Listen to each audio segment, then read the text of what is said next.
wabarakatuh.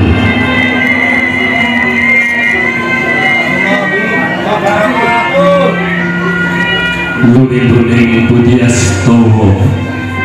pepangripun Gusti ingkang Maha Agung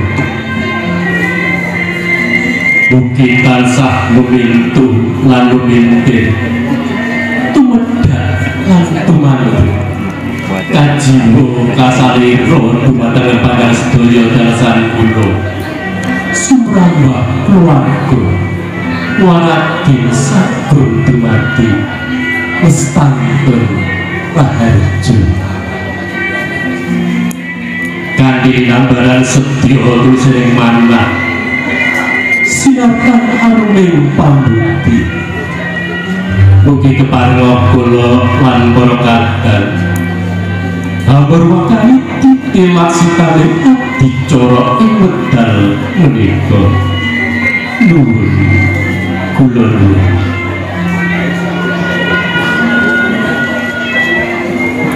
ingkang tuhu kinabekten para sesepuh miyangkini sepuh ingkang tansah nindakaken kautaman kinarya tepa palupining putra warya para alim para ulama ingkang tansah hamidumi ing tuntunan kitab suci ingkang satuhu luhuring budi para manggaling praja kinarya pangayomaning pabrayan ingkang pantes winudarsana para sangat kadang pitepangan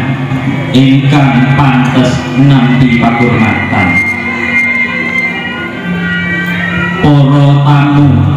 kakung saha putri ingkang dahat kinurmatan Nggih ngangeti pilih panjenengan sedaya dalasan kula namun minangka jejering titah sawantah jalma manungsa limrah ingkang tansah kapurba kawasesa dening Gusti ingkang Maha Kawasa pramila sumangga kula dherekaken tansah ndedhepe semendhe kanthi anuraga ngandhap ngasaraken manah tumuju jatining panembah saperlu ngamujukaken puji syukur wonten sahandhap pepadane Gusti ingkang Maha Agung ingkang sampun nggandharaken kanugrahanipun awujud pangayoman kabagas warasan katentreman kabagyan tuwin ombering wekdal satemah njalari kula lan panjenengan sedaya saged kempal manunggal wonten papan menika kanthi manggih karahanipun salajengipun mugi wonten keparingipun kula Ahmad Irfan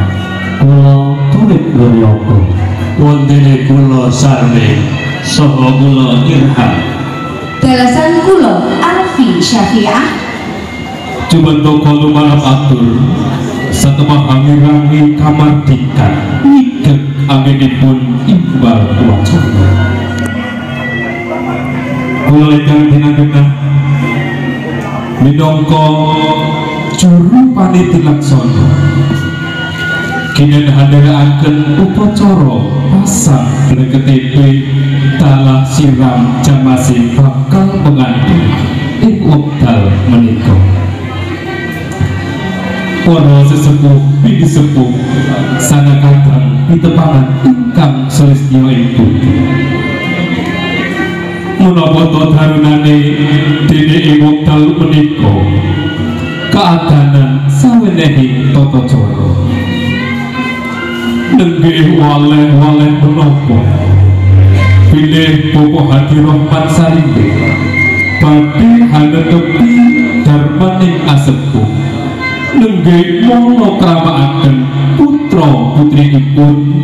ingkang asesilih kusumaning ayu Hestina Pangastuti kalian Bagus Budi Kurniawan atmojo kakungipun Bapak Aminuddin ingkang lenggah tetalem ing Sapura. Karana para priyaga ingkang sami badhe mangun bebesakan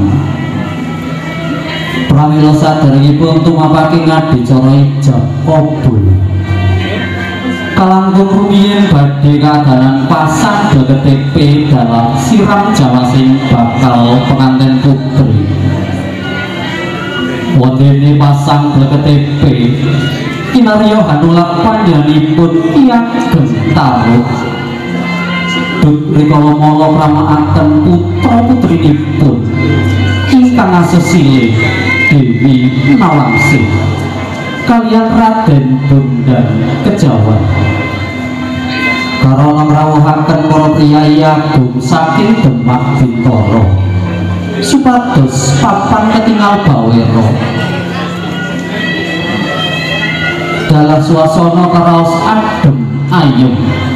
tumuli kepasang BKTP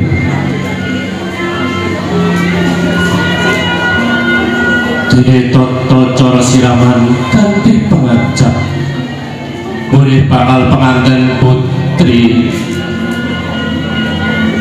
saged suci diri suci ati lan suci raga satemah benjing anggenipun nindakaken tata cara ijab kabeh pengantin tansah pikantuk rahmatipun Gusti ingkang Maha Mirah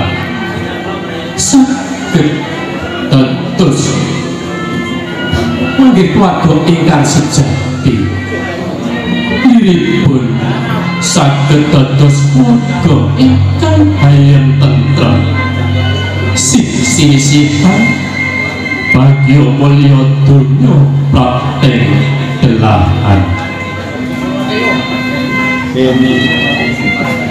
Bapak Ibu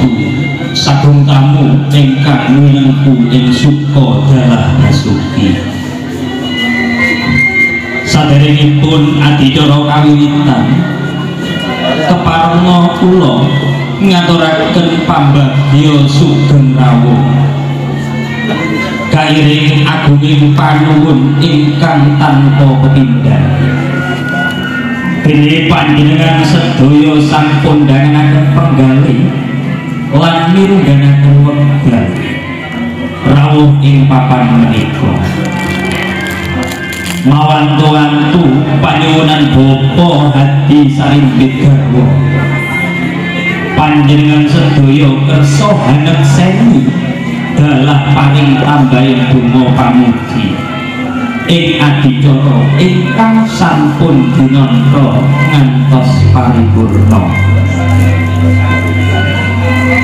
sanggiyaning tamu kakung Solo Putri ingkang tansah sinugata ing panghormatan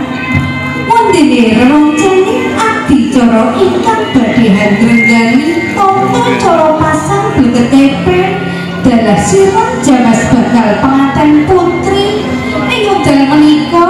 ingkang sampun pinancak pinajik rinumpama dening kulawarga suprambah para kadal pangawoki Dharma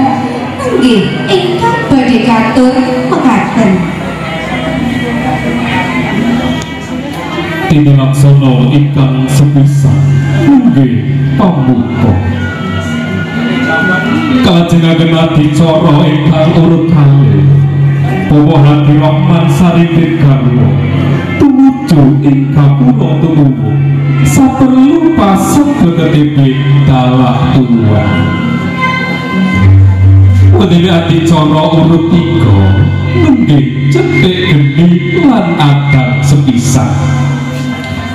kalajengaken adicara candhaipun inggih sungkeman